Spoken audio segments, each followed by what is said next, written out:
नमस्कार, मैं संजय मेहरोलिया और आप देख रहे हैं आपका न्यूज। आपका न्यूज में इस वक्त की जो बड़ी खबर है वो है बैंकों की मनमानी। बैंक अपनी इतनी मनमानी कर रहे हैं कि वो कहीं ना कहीं जो हाईकोर्ट है उसको भी ठेंगा दिखा रहे हैं। इसी पर प्रेस कॉन्फ्रेंस कर रहे हैं आर पांडियन साहब। आइए देखते हैं। आज की जो प्रेस कॉन्फ्रेंस बुलाई है ये इस मुद्दे पे बुलाई है कि आपने देखा होगा कि जो मोदी सरकार की जो आई है उसमें टैक्सेशन के बारे में उन्होंने बहुत स्ट्रिक्ट कदम उठाना चालू किया है और उसकी वजह से लोगों को असुविधा हो रही है। अभी आज जो प्रेस कॉन्फ्रेंस बुलाने का मतलब मेन वजह ये थी कि जो टीडीएस अभी आजकल जो कैश डिपॉजिट या कैश विड्रॉल करते हैं उस पर टीडीएस कट रहा है। लेकिन मेरा प्रश्न ये था कि अगर इंडिविजुअल आदमी या कंपनी जिसका मतलब कारोबार उस पर अगर कैश डिपॉजिट होता है या विड्रॉल होता है उस पर टीडीएस कटता तो सही है।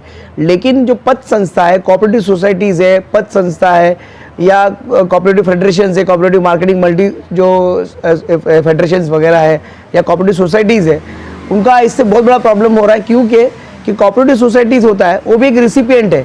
मतलब हमारे पास जो पैसा होता है वो शेतकरी, वो हॉकर्स और ऐसे जो छोटे छोटे जो वर्क के लोग हैं जिसको कोई बैंकिंग की सुविधा नहीं, केवाईसी नहीं है, ऐसे लोग का पैसा हमारे पास आता है। हम वो पैसा जमा करते हैं, उसमें से सभासद का जमा करके हम एक को लोन देते हैं। तो वो जो केवाईसी के लिए जो पैसा हमारे पास डिपॉजिट कलेक्शन होता है वो कलेक्शन हम करते हैं, हम बैंक में डिपॉजिट करते हैं। तो जो बैंक्स होती है वो हमारे डिपॉजिट पे भी टीडीएस काट रही है और हमको जब वापस देना होता है तो विड्रॉल पे भी टीडीएस काट रही है। तो इसकी वजह से हमको बहुत असुविधा हो रही है क्योंकि हम लोग कोऑपरेटिव सोसाइटीज़ है, हम भी एक बैंक है, छोटी बैंक है, जो बेचारे जो छोटा वर्ग है, जो छोटे मतलब जो गरीब वर्ग है, जो छोटा कुचला वर्ग है, जो परप्रांतीय है, जिसके यहाँ पर कुछ प्रॉपर ये नहीं है, वैसे लोग हमारे साथ खाता मेंटेन करते हैं। हम उनको छोटा छोटा मिनी कर्ज देके उनको उसका मतलब ये करते हैं। तो हमको ये प्रॉब्लम हो रहा है कि टीडीएस जो कट रहा है तो इसकी वजह से हम लोग ये मतलब मैं प्रेस कॉन्फ्रेंस में बुलाया कि ये लोगों की जन जागृति करना चाहता हूँ कि जितने भी क्रेडिट सोसाइटीज़ है उसको ये समझ में आए।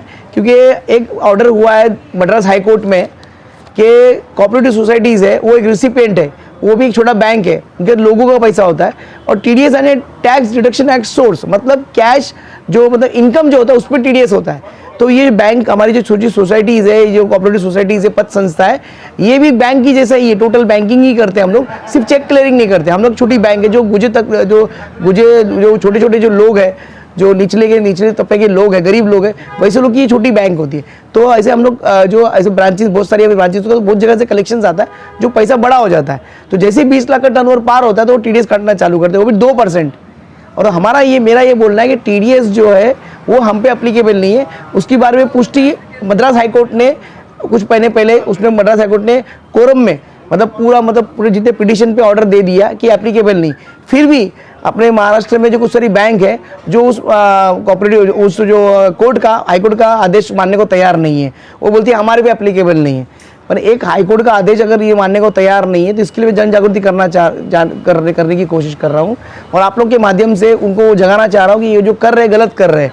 हम लोग भी छोटी बैंक है तो इसकी जो दखल फाइनेंस मिनिस्टर या इनकम टैक्स डिपार्टमेंट जो है, अपने जो स्टेट इनकम टैक्स जो जॉइंट कमिश्नर उसने लेनी चाहिए, या जो सेंट्रल के जो इनकम टैक्स डिपार्टमेंट या फाइनेंस मिनिस्टर ने इसकी दखल लेनी चाहिए कि कोऑपरेटिव सोसाइटीज़ या कोऑपरेटिव पद संस्था है या मल्टी स्टेट पद संस्था है, इनके पास डिपॉजिटर का डिपॉजिट होता है, गरीबों लोगों का डिपॉजिट होता है, इनका खुद का इनकम नहीं, हमारा खुद का इनकम नहीं होता। इनकम पे टीडीएस होगा तो हम भरने को तैयार है, लेकिन जो डिपॉजिट हम जमा करते हैं सेफ्टी के लिए बैंक में, ज़्यादा कैश हम रख नहीं सकते और हमारे पास ज़्यादातर कैश आता है। छोटे डिपॉजिट 100 रुपया, 10 रुपया, 50 रुपया, 500 रुपये तक कैश देते और जब सभासद के लिए लोन नहीं हो रहा है तो पैसा हमारे कॉर्पस जमा होता है तो हम लोग बैंक में डिपॉजिट करते हैं और एफडी करते हैं। तो एफडी करते हैं तो एफडी के निकालने के टाइम जो एफडी वगैरह निकालते हैं या उस टाइम तो कैश विड्रॉल या कैश ट्रांजेक्शन दिखता है, तो कैश ट्रांजेक्शन दिखता है तो उसमें ऐसा हो रहा है कि हमारे पर टीडीएस लग रहा है, एप्लीकेबल हो रहा है टीडीएस।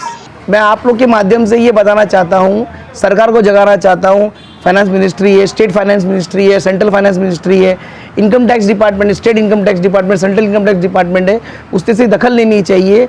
और जितने रिजर्व बैंक ऑफ इंडिया दखल लेनी चाहिए कि कोऑपरेटिव सोसाइटीज़ या पद संस्था है, इनका जो पैसा होता है ये लोगों का पैसा होता है और हम लोग रिसिपिएंट है, हम जमा रखते हैं और उसका ट्रांजेक्शन होता है, हमारा इनकम नहीं होता है। इस बारे में ये आज का प्रेस कॉन्फ्रेंस है।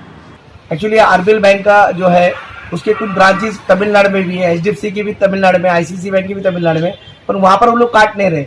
पर मुंबई में, महाराष्ट्र में और अन्य स्टेट में जहाँ पर मतलब ये नहीं है तो उधर वो लोग काट रहे, मतलब ये मतलब दोहरी मतलब डबल गेम लोग कर रहे हैं। इस तरह का मतलब मेरा बोलना है। आपने जब उनसे इस बारे में बात की तो उनकी तरफ से क्या जवाब था?